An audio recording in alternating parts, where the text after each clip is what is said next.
मुकाबला news 24 digital माध्यमातील एक विश्वसनीय नाव। मुकाबला न्यूज 24च्या बातम्या आणि जाहिराती पाहण्यासाठी सबस्क्राइब, लाईक आणि बेल आयकॉनवर क्लिक करा। शेतकऱ्यांना गेल्या 1.5 वर्षात 44,000 कोटींची मदत, मुख्यमंत्री एकनाथ शिंदे यांचे पोफाळ येथे प्रतिपादन। वसंत सहकारी कारखान्याचे साखर पूजन, मुख्यमंत्र्यांच्या उपस्थितीत शेतकरी मेळावा, पैनगंगावरील बंधाऱ्याची निविदा प्रक्रिया गतीने करणार। आपला देश शेतीप्रधान देश आहे। शेतकऱ्यांच्या घरात समाधान फुलले पाहिजे, त्यांचे अरिष्ट दूर झाले पाहिजे या भावनेने राज्यात आपण काम करतो आहे। त्यामुळेच गेल्या 1.5 वर्षात वेगवेगळ्या माध्यमातून आपण राज्यातील शेतकऱ्यांना 44,000 कोटी रुपयांची मदत केली। शेतकऱ्यांना चांगली मदत करता यावी यासाठी प्रसंगी निकषाच्या बाहेर आपण निर्णय घेतलेत, असे प्रतिपादन मुख्यमंत्री एकनाथ शिंदे यांनी केले। यवतमाळ जिल्ह्यातील पोफाळ येथील वसंत सहकारी साखर कारखान्याचे साखर पूजन आणि शेतकरी मेळावा मुख्यमंत्री एकनाथ शिंदे यांच्या उपस्थितीत पार पडला। त्यावेळी ते बोलत होते। कार्यक्रमात पालकमंत्री संजय राठोड, खासदार भावना गवळी, खासदार हेमंत पाटील, आमदार नामदेव ससाने, आमदार तानाजी मुरकुटे, भीमराव केराम, माजी खासदार शिवाजीराव माने, माजी आमदार राजेंद्र नजरधने, विजय खडसे, प्रकाश पाटील देवसरकर आदी उपस्थित होते। नैसर्गिक आपत्तीच्या प्रसंगी शेतकऱ्यांना चांगली मदत करता यावी यासाठी आपण निकषाच्या बाहेर जाऊन निर्णय घेतलेत। 2 हेक्टर मदतीची मर्यादा 3 हेक्टर केली। सततचा पाऊस नुकसान भरपाईच्या टप्प्यात आणला।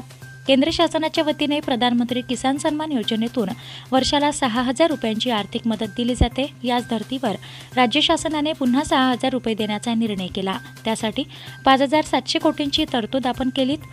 त्यातील 1,800 कोटी रुपयांचे वाटप देखील आपण केलेत। या योजनेमुळे राज्यातील शेतकऱ्यांना वर्षाला 12,000 रुपये सहाय्य मिळत असल्याचे मुख्यमंत्री एकनाथ शिंदे पुढे बोलताना म्हणाले। वेगवेगळ्या कारणाने शेतकऱ्यांच्या शेतपिकांचे फार मोठ्या प्रमाणावर नुकसान होते। अशावेळी त्यांच्या पिकाला हक्कांचे संरक्षण असणे गरजेचे आहे। त्यामुळेच या वर्षापासून आपण पीक विमा योजना व्यापक प्रमाणावर राबवतो आहे। शेतकऱ्यांना केवळ 1 रुपया भरून या योजनेत सहभागी होता येत आहे। विम्याची रक्कम शासनाच्या वतीने भरली जाते। यावर्षी पहिल्यांदाच 1,70,00,000 शेतकऱ्यांनी या योजनेत सहभाग नोंदवला। नुकसानग्रस्त शेतकऱ्यांना 25% अग्रिम देण्याचा आपण निर्णय घेतला। त्याचे वाटप देखील सुरू आहे। पोफाळ येथील 8 वर्षापासून बंद साखर कारखाना सुरू झाल्याने 26,000 सभासद शेतकऱ्यांना त्याचा लाभ होणार आहे। बंद कारखाना सुरू करण्याचे पुण्याचे काम खासदार हेमंत पाटील यांनी केले आहे। शेतकऱ्यांसह परिसरातील तालुक्यांना निश्चितच त्याचा चांगला फायदा होणार आहे। राज्यातील आत्महत्या कमी करण्यासाठी आपण टास्क फोर्स स्थापन केला। शेतकऱ्यांनी देखील खचून न जाता आधुनिक सेंद्रिय प्रयोगशील शेती केली पाहिजे, असे मुख्यमंत्री म्हणालेत। बांबू अतिशय चांगले पीक आहे। मनरेगात आपण बांबूचा समावेश केला। यासाठी हेक्टरी 7 लाख रुपये दिले जाते। बांबू चांगला जोडधंदा असल्याने परिसरात त्याचे क्लस्टर करता येईल का या दृष्टीने प्रयत्न होणे गरजेचे आहे। पैनगंगा नदीवर मंजूर 6 बंधाऱ्यांचे काम तातडीने पूर्ण होण्यासाठी त्याची निविदा प्रक्रिया जलद गतीने करण्याच्या सूचना मुख्यमंत्र्यांनी यावेळी केल्या।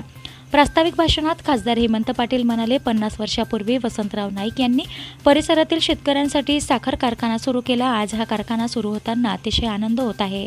पैनगंगा नदीवर मुख्यमंत्री श्री शिंदे यांनी 6 बंधारे मंजूर केले। या बंधाऱ्याचे काम लवकरच होण्यासाठी निविदा प्रक्रिया गतीने होणे आवश्यक आहे।